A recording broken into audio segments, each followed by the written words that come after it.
estudio bíblico especial a través de la maravillosa tecnología del internet. Antes de ¿verdad? Continuar con el estudio como tal, quisiera que nos acompañaran en tus hogares con un coro. Yo estoy seguro que lo conocemos todos. Yo soy testigo del poder de Dios. ¿Tú eres testigo del poder de Dios? Yo lo soy, lo somos, así que con gozo lo vamos a cantar.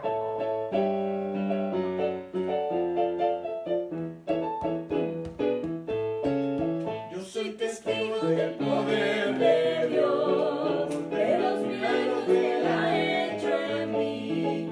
Yo era ciego y ahora veo la luz gloriosa que me dio Jesús. Yo soy testigo del poder de Dios, de los milagros que Él ha hecho en mí. Yo era ciego y ahora veo la luz gloriosa que me dio Jesús. Por eso nunca, nunca, nunca me ha dejado, nunca, nunca me ha desamparado. En la noche oscura y en el día de prueba, Jesucristo nunca me desamparará. Yo soy testigo del poder de Dios, de los milagros que Él ha hecho en mí. Yo era ciego y ahora veo la luz gloriosa que me dio Jesús. Yo soy testigo del poder de Dios, de los milagros que Él ha hecho en mí. Yo era ciego y ahora veo la luz gloriosa que me dio Jesús. Por eso nunca, nunca, nunca me ha dejado, nunca, nunca me ha desamparado. En la noche oscura y en el día de prueba, Jesucristo nunca me desamparará.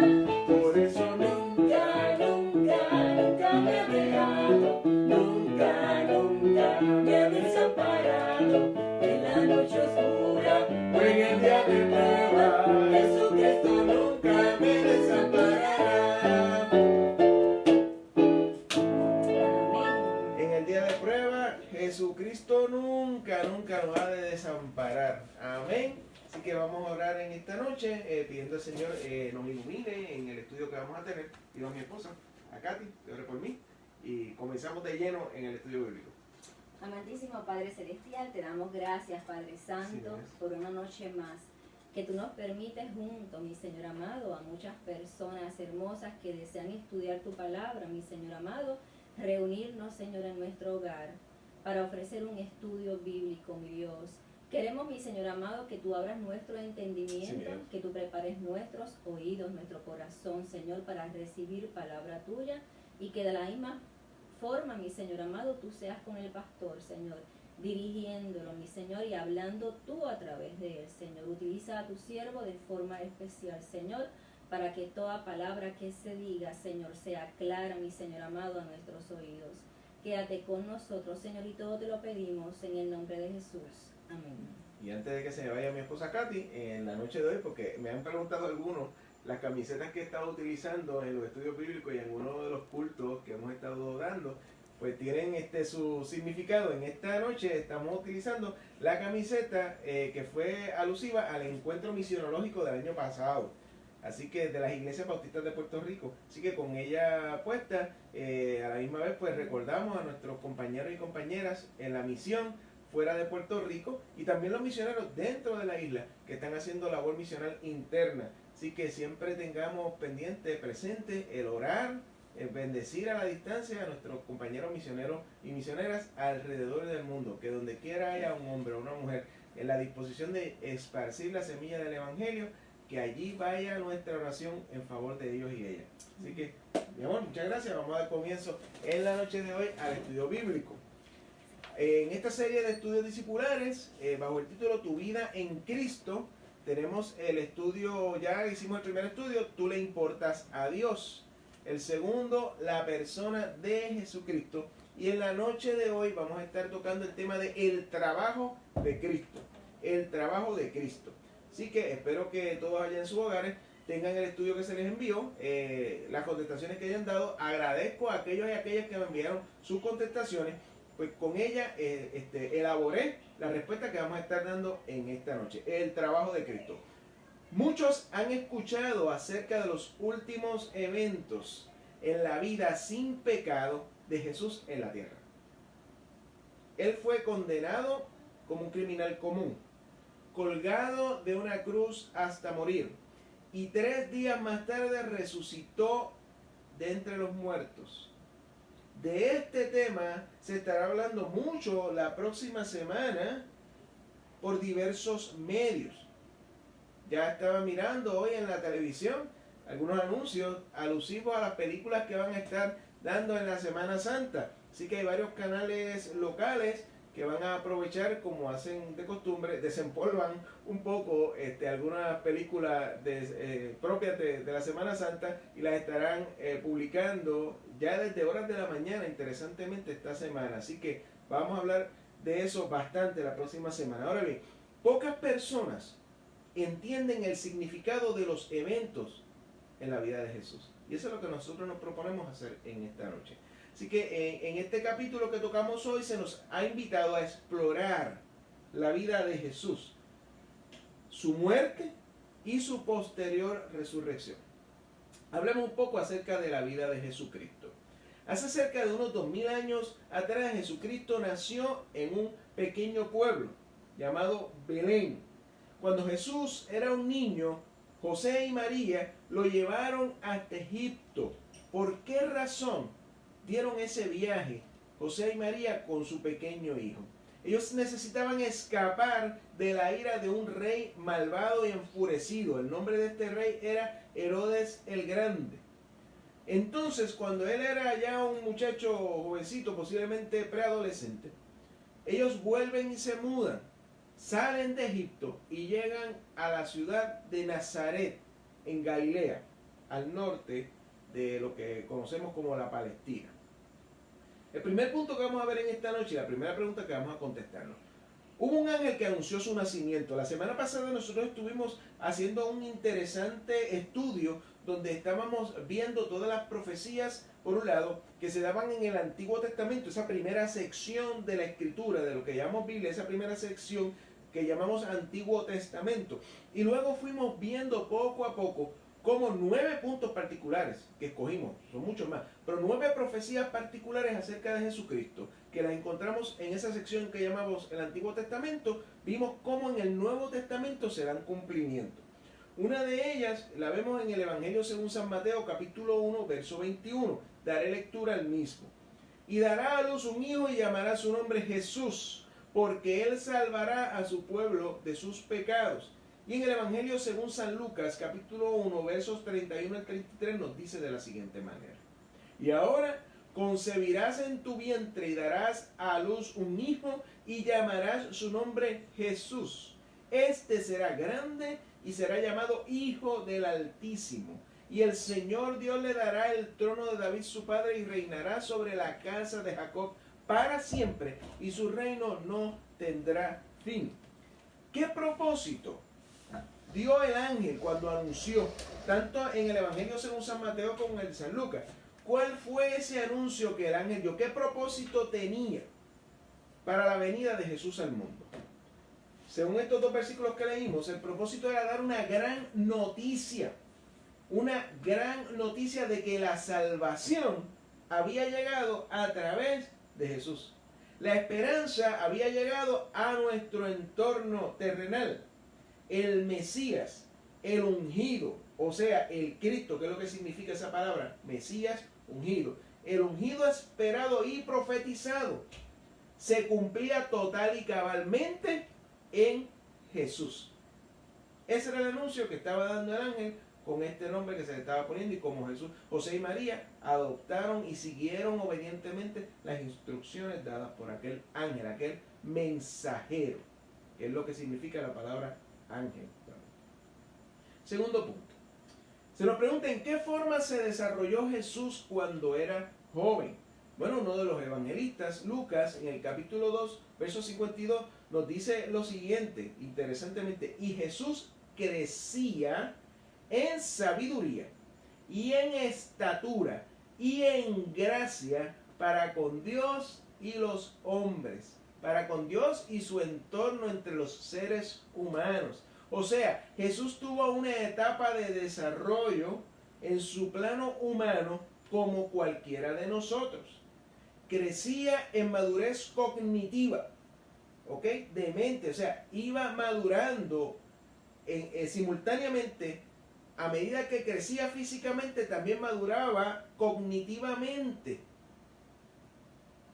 Tercer punto en esta noche: ¿cuáles son algunas de las actividades del ministerio público de Jesús? El Evangelio según San Mateo, en el capítulo 4, versos 23, nos responde a esta pregunta, este interrogante acerca de algunas de las actividades que Jesús se le veía en su ministerio público terrenal. Dice Mateo 4:23: y recorrió Jesús toda Galilea, enseñando en las sinagogas de ellos y predicando el evangelio del reino. Interesante. Y sanando toda enfermedad y toda dolencia en el pueblo. En este verso del capítulo 4 de San Mateo se nos está diciendo que él caminaba, recorría. O sea, Jesús no estaba estático en un solo lugar. Él se movía. Y dice que inclusive se movía por toda Galilea. O sea, que no dejó un espacio de Galilea el cual él no pisó. Mientras caminaba, porque no estaba estático, mientras recorría, iba enseñando, dictaba sermones, daba prédicas a medida que él se desplazaba entre la comunidad. Y mientras hacía todo esto, sanaba. O sea, de forma intencional, hacía actos de sanidades en los cuerpos enfermos. Y obviamente sabemos que su fama por toda aquella comunidad se regó como pólvora. Porque a la que se dice, aquí hay alguien que sana enfermo, los enfermos iban a estar buscando la manera de conseguir esa sanidad. Ojalá suceda eso hoy día también. Que las personas que están sedientas del alma, que necesitan una sanidad de su espíritu, entiendan que el Jesucristo sanador todavía está disponible y recorriendo las ciudades del mundo entero para sanar esa dolencia del alma, que solamente el toque de él puede sanar. Cuarto punto: ¿cuál era el propósito? ¿Cuál era su propósito al seleccionar a 12 apóstoles? Todos sabemos que Jesucristo se rodeó de 12 personas en particular para un trabajo que él tenía que dar. El Evangelio según San Marcos, en el capítulo 3, verso 14, nos contesta esta pregunta de la siguiente manera. Dice: y estableció a 12 para que estuviesen con él y para enviarlos a predicar. Para que estuviesen con él y para enviarlos en una misión a predicar. O sea, Jesús deseaba tener acompañamiento durante su ministerio. Y me parece que podemos ir un poco más allá. Él también fue preparando de antemano a estos hombres que eran quienes iban a proseguir, iban a seguir este proyecto desde aquel entonces hasta nuestros días. Desde aquel momento, hace 2000 años, fue preparando estos hombres para que subsiguientemente fueran llevando ese evangelio, esa buena noticia, ese discipulado a las próximas generaciones hasta nuestros días en el siglo XXI. Quinto punto en esta noche: ¿qué caracterizó el liderazgo de Jesús? ¿Qué punto particular caracterizaba el liderazgo de Jesús? El evangelista Lucas, en el capítulo 22, versos del 25 al 27, nos dice lo siguiente, lo leeré para ustedes. Pero él les dijo, en referencia a Jesús: los reyes de las naciones se enseñorean de ella, y los que sobre ellas tienen autoridad son llamados bienhechores. Mas no así vosotros, sino sea el mayor entre vosotros como el más joven, y el que dirige como el que sirve. Porque, ¿cuál es el mayor? ¿El que se sienta a la mesa o el que sirve? No es el que se sienta a la mesa, mas yo, dice Jesús, estoy entre vosotros como el que ¿qué? Como el que sirve. Así que, ¿qué caracterizó ese liderazgo de Jesús? Servicio. Si fuéramos a definirlo en una sola palabra, me parece que esta sería la palabra servicio. El ministerio de Jesús se distinguió por el servir a los demás. Siendo Dios, teniendo todo poder, Jesús no escatimó el ser Dios y por amor a ti, por amor a mí, descendió humanándose. ¿Para qué, amigo? ¿Para qué, amiga? Para servir. Así que me parece que tenemos una gran tarea por delante, aquellos y aquellas que decimos ser creyentes, porque lo que nos debe entonces a nosotros distinguir es precisamente el servicio. Así que, ¿cómo puedes seguir el ejemplo de Jesús? ¿Cómo yo puedo seguir el ejemplo de Jesús? Este libro de estudio simplemente toca los eventos de la vida de Jesús. Al final del Evangelio de Juan, leemos en Juan 21-25 lo siguiente: y hay también otras muchas cosas que hizo Jesús, las cuales si se escribieran una por una, pienso que ni aún en el mundo cabrían los libros que se habrían de escribir. Imagínese usted, nosotros lo que tenemos es una pequeña fracción de las maravillas, de los milagros, de las cosas que Jesús hizo cuando recorrió la tierra. Y cuando lo leemos, quedamos asombrados. Algunos de los eventos más conocidos en la vida de Jesús están representados en la ilustración que envié en los estudios, bajo el título Una perspectiva de la vida de Cristo. Ahorita voy a tocar un poco de eso. Si usted que está viendo ahora este estudio bíblico no lo tiene a la mano, por favor, escríbanme su email en inbox y se lo envío, porque es un fabuloso diagrama que nos va narrando en una forma bien resumida esos 33 maravillosos años de nuestro Señor Jesucristo sobre la faz de la tierra.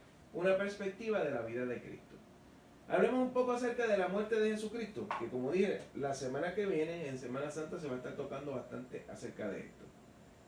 La pregunta 6 de la noche de hoy: ¿qué predijo Jesús que le sucedería a él? ¿Qué predijo él?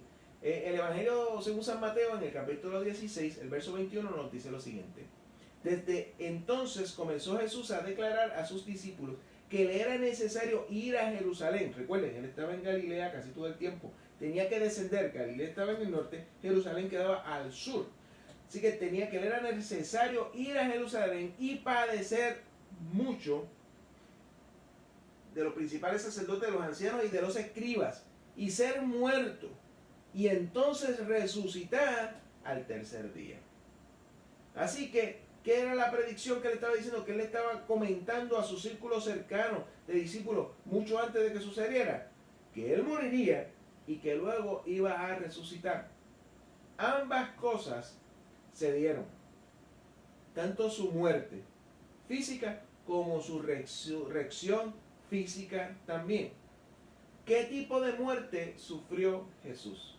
Mateo 27, versículo 35, lo dice de la siguiente manera: cuando lo hubieron crucificado, repartieron entre sí sus vestidos, echando suertes, para que se cumpliese lo dicho por el profeta: partieron entre sí mis vestidos, y sobre mi ropa echaron suertes.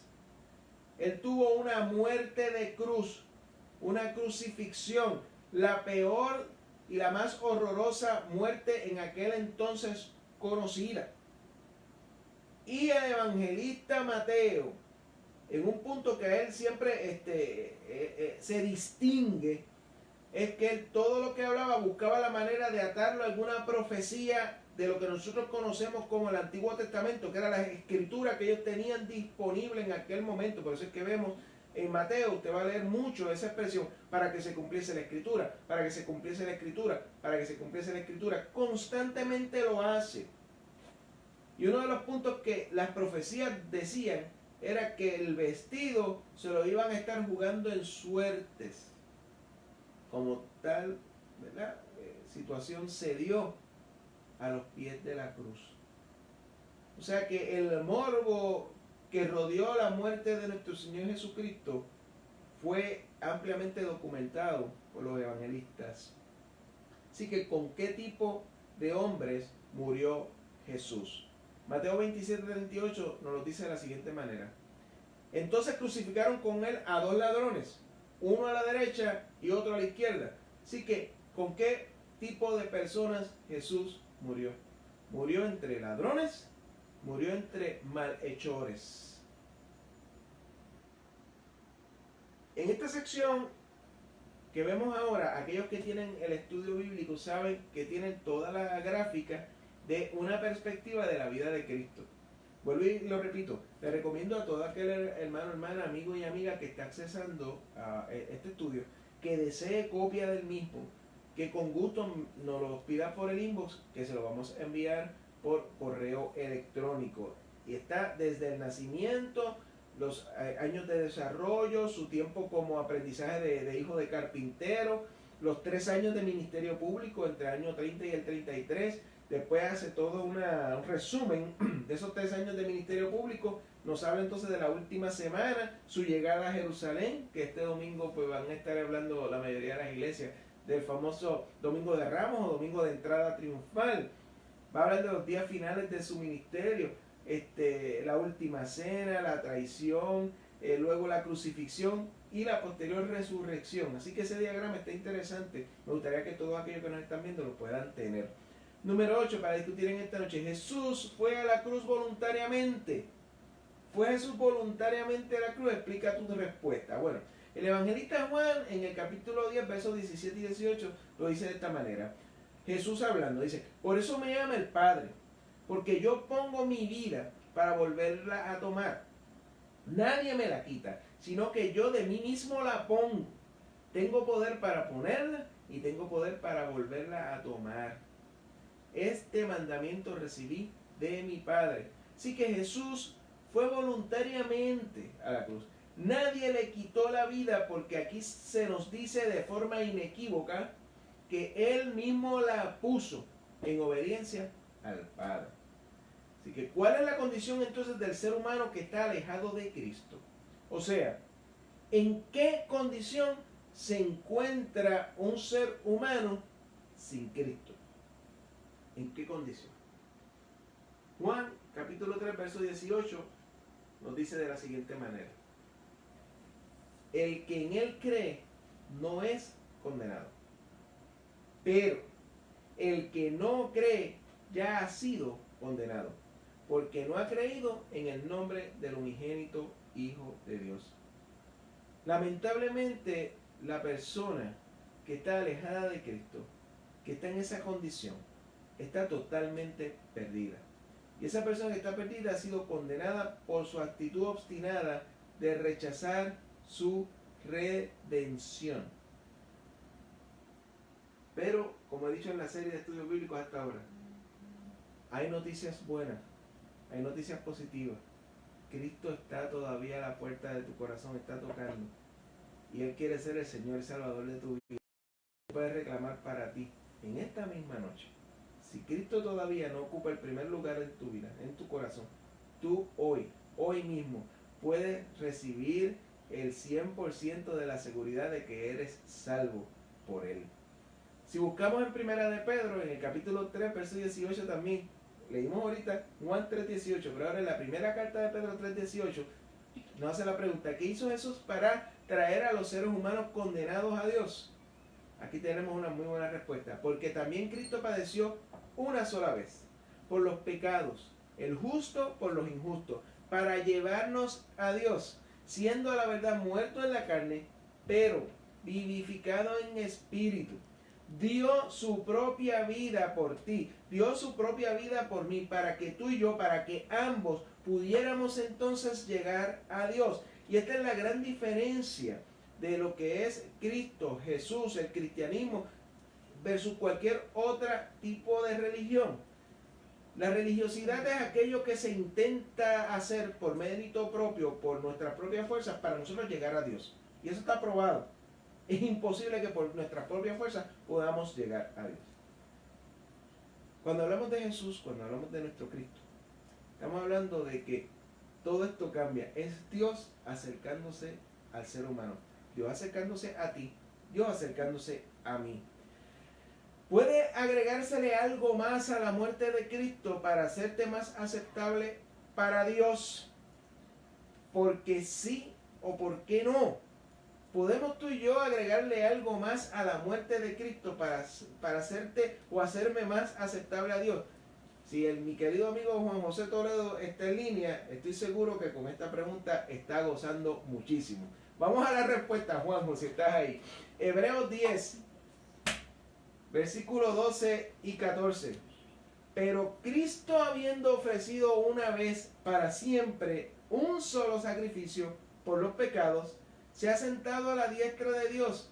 De ahí en adelante, esperando hasta que sus enemigos sean puestos por estrado de sus pies. Porque con una sola ofrenda hizo perfecto para siempre a los santificados. Hebreos 10, 12 al 14. Anótelo por ahí para que lo lea después con calma. Hebreos 10, 12 al 14. ¿Qué nos está diciendo aquí? Mire, no hay nada más que añadir, porque el Señor Jesucristo lo hizo todo. Cristo ofreció un solo sacrificio por los pecados, el único y suficiente sacrificio que se podía hacer. Cualquier cosa que usted o yo intentemos para por nuestros propios méritos ganar la salvación será perder miserablemente nuestro tiempo y nuestro esfuerzo. Lo único que usted y yo podemos hacer hoy es abrazarnos al sacrificio que ya Cristo hizo. Uno, eso es todo, nada más. Así que no hay por qué vivir en condenación cuando podemos vivir en salvación aferrados a nuestro Señor Jesucristo. Hablemos un poco acerca de la resurrección de Cristo. ¿Qué usted cree? Antes de que los canales locales comiencen con todas las películas que van a dar la semana que viene. Bueno, después que Jesús murió y fue sepultado, se hizo algo para que esa tumba quedara asegurada.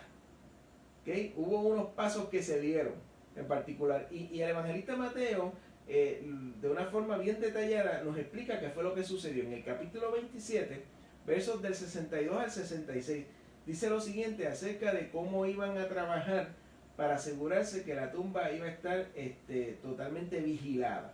Dice así, dice, al día siguiente, que es después de la preparación, se reunieron los principales sacerdotes y los fariseos ante Pilato, diciendo, Señor, nos acordamos que aquel engañador dijo, viviendo aún, después de 3 días resucitaré. Quiero hacer un alto aquí. Miren la manera despiadada en que los fariseos todavía, o sea, después de haber provocado la muerte de Cristo, ¿cómo la provocaron? Continuaban con este tipo de, ¿verdad?, de verbo abrasivo en contra de nuestro Señor Jesús y le daban este tipo de título de engañador, cuando la realidad era que los engañadores eran ellos. Yo digo, Señor, nos acordamos que aquel engañador, en referencia a Jesús, qué triste, dijo viviendo aún, después de 3 días resucitaré. Entonces le siguen diciendo a Pilato lo siguiente, manda pues que se asegure el sepulcro hasta el 3er día, no sea que vengan sus discípulos de noche y lo hurten y digan al pueblo, resucitó de entre los muertos. Y será el postrer error peor que el primero. Y Pilato les dijo, ahí tenéis una guardia, y aseguradlo como sabéis. Entonces ellos fueron y aseguraron el sepulcro, sellando la piedra y poniendo la guardia. Así que, ¿qué fue lo que sucedió? Después que esta gente de los fariseos fueron a donde Pilato, no conforme con lo que habían hecho con Jesús, y para colmo entonces pidieron una guardia exclusiva para ir a custodiar el sepulcro.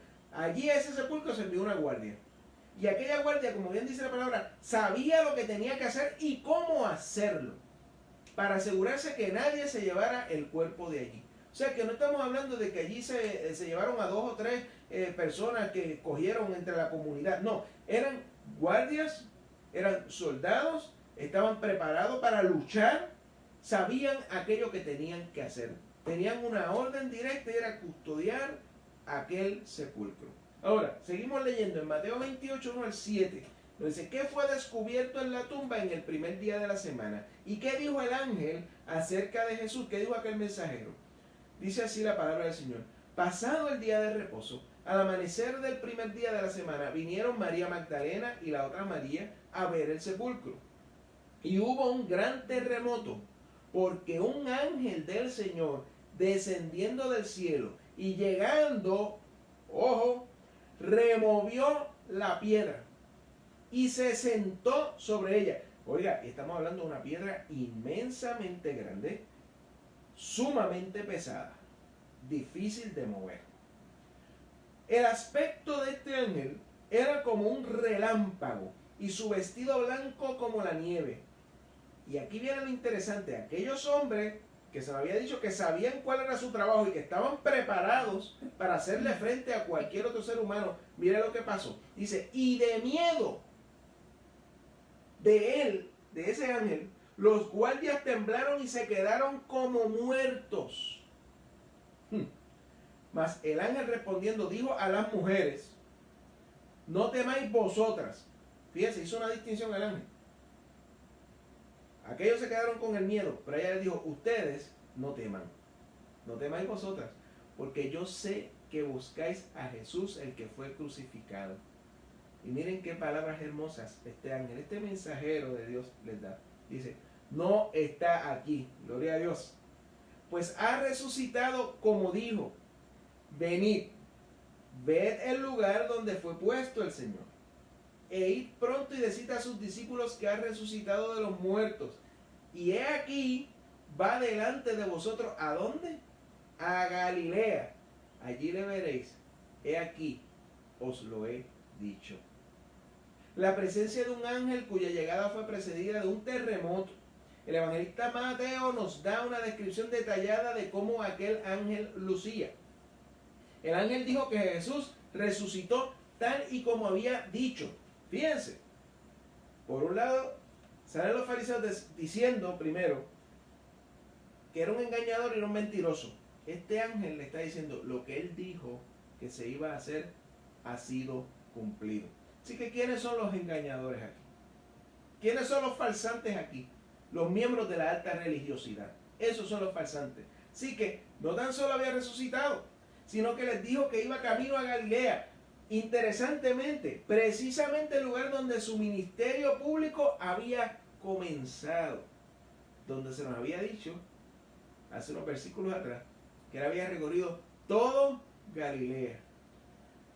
Estos soldados que habían estado allí, ¿qué dijeron? Miren lo que pasó con estos soldados. Mateo 28, 11 al 15 nos dice qué fue lo que pasó con esta guardia. Dice, mientras ellas iban hablando a las mujeres, he aquí unos de la guardia fueron a la ciudad y dieron aviso a los principales sacerdotes de todas las cosas que habían acontecido. O sea, ellos fueron a darle testimonio a los sacerdotes de lo que realmente había sucedido allí. Y reunido con los ancianos y ha habido consejo. O sea que esto fue una notición que tuvieron que hacer una reunión de emergencia. Dieron mucho dinero a los soldados, diciendo, decid vosotros, sus discípulos vinieron de noche y lo hurtaron, estando nosotros dormidos. Y si esto lo oyera el gobernador, nosotros le persuadiremos y os pondremos a salvo. Y ellos, tomando el dinero, hicieron como se les había instruido. Este dicho se ha divulgado entre los judíos hasta el día de hoy. Mintieron. Como decimos en Puerto Rico, a billetazo limpio los convencieron de mentir. Inclusive ellos sabían que la mentira que se le estaban cuajando era una que si el gobernador la escuchaba, los iba a liquidar. Porque ¿qué soldado que se le ha dado la asignación de velar algo va y se queda dormido? Eso le cuesta una ley marcial a cualquier soldado. Estoy seguro que hay varios de los que me están observando que tienen algún tipo de experiencia en la milicia y sabe que si usted tenía la responsabilidad de vigilar un puesto, usted tiene que hacer ese turno completo hasta que llegue su reemplazo. Entonces todos se quedaron dormidos y ese embuste repetida muchas veces pues siguió por ahí, como decía Mateo, hasta el día que Mateo lo escribió, se ha divulgado eso mucho allí. Así que hay un pensamiento que incluyó el grupo de los navegantes, NAF-Press, que son los que han creado este estudio bíblico de discipular, que lo incluyeron aquí de Edward Clark, y dice, como abogado he hecho un estudio prolongado de las evidencias por los eventos del primer día de Semana Santa. Para mí la evidencia es concluyente, y una y otra vez en la Corte Suprema he asegurado el veredicto con evidencia no tan poderosa. Yo acepto la evidencia del Evangelio para la resurrección. sin reservas como el testimonio de personas sinceras a los hechos que ellos fueron capaces de sustanciar. Son personas que no necesariamente han sido de toda la vida de la fe. Recuerdo el caso de Lee Strobel, un famoso libro, el caso Cristo, que también hace unos años atrás se convirtió en película. Y una de las cosas que este hombre, que era un ateo acérrimo, hizo fue estudiar todas las evidencias que ven a la mano con tal de hacer un escrito donde se probara, más allá de dudas razonables, que Jesús no había resucitado. Lee Strobel, al igual que muchos otros, Josh McDowell también, que escribió evidencias que exigen un veredicto. Todos ellos, al inmiscuirse en un estudio profundo de eso, se han dado cuenta que la realidad es que Jesús fue una figura histórica que murió, que resucitó y que es Señor y Salvador del mundo. Gloria a Dios, ojalá muchas otras personas puedan llegar también a ese grado de entendimiento. Ahora, después de su resurrección, Cristo se apareció a sus discípulos. Esas son las evidencias donde Josh McDowell escribió su libro Evidencias que merecen un veredicto. Y él habla acerca de cómo estos hombres y mujeres de ese primer tiempo fueron dando, así les costara su propia vida, siempre dieron testimonio de que se encontraron con Jesucristo resucitado.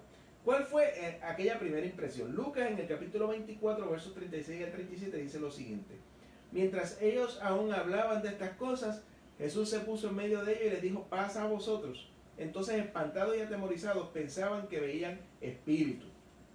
Así que, ¿cuál fue la primera impresión de los discípulos? Espanto y temor, porque había mucha confusión en ellos.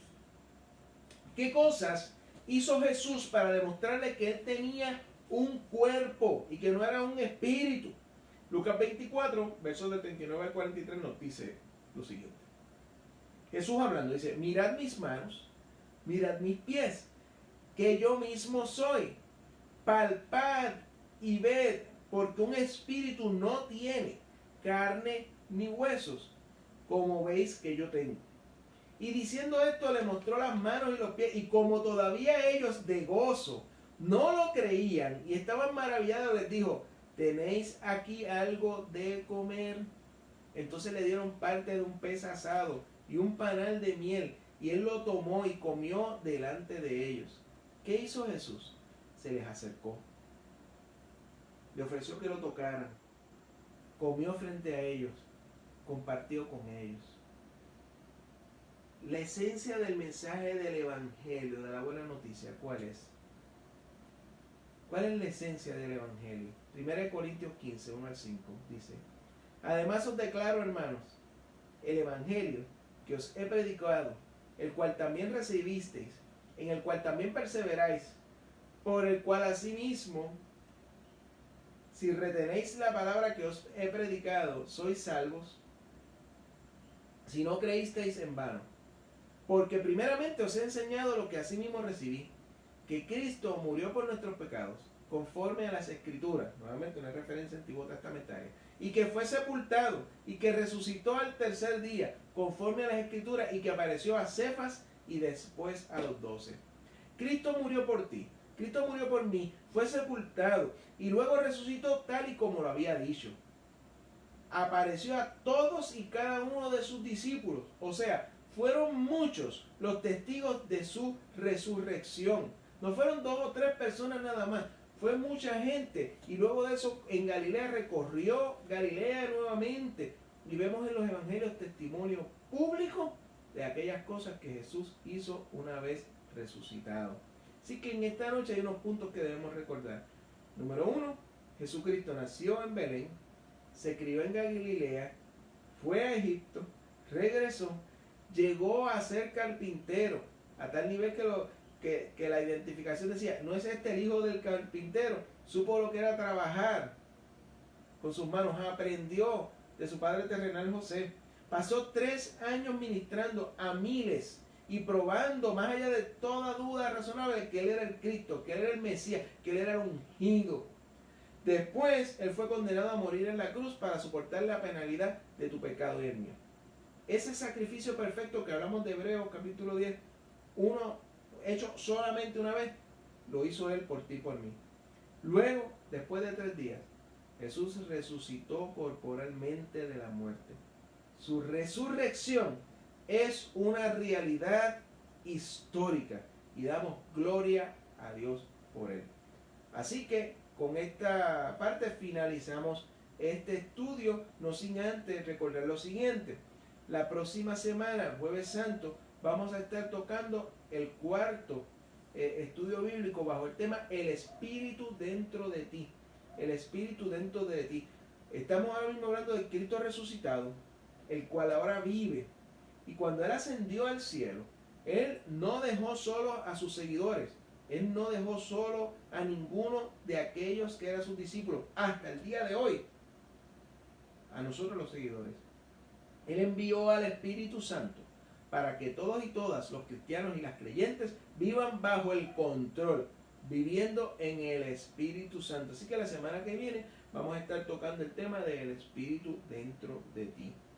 También les anuncio que este próximo domingo vamos a dar comienzo a la Semana Santa de una forma novel también. Vamos a hacer todos los preparativos de Semana Santa a través del internet, dada la situación que tenemos con el coronavirus. Bajo el tema transformados de gloria en Jesús. Transformados de gloria en Jesús, vamos a tener culto domingo a las 11 de la mañana, martes en la noche a las 7 de la noche, quien estará a cargo de la prédica a las 7:30, perdón. Martes a las 7:30 estará a cargo de la prédica nuestra querida compañera pastora Alma Maldonado. Tendremos nuestro culto de Viernes Santo, el viernes a las 11:30 de la mañana, estaremos avisándolo más tarde. Y luego el domingo de resurrección tendremos nuestro culto a partir de las 11 de la mañana. Así que le exhorto a todos aquellos amigos, amigas, hermanos y hermanas en la fe, que deseen el estudio bíblico, el Espíritu dentro de ti, para que puedan contestar las preguntas, que nos escriban a través del inbox de Iber Bayamón en Facebook, o que también puedan accesar a YouTube, nuestro canal de YouTube, Iber Bayamón TV, donde estamos transmitiendo también nuestros estudios bíblicos. Ahí nos puede escribir y con mucho gusto le vamos a enviar por correo electrónico el estudio de la semana que viene. Hago una oración y nos despedimos en esta noche. Señor, te damos gracias, porque nuevamente la Escritura cobra vida cuando nos sentamos juntos y juntas a estudiarla.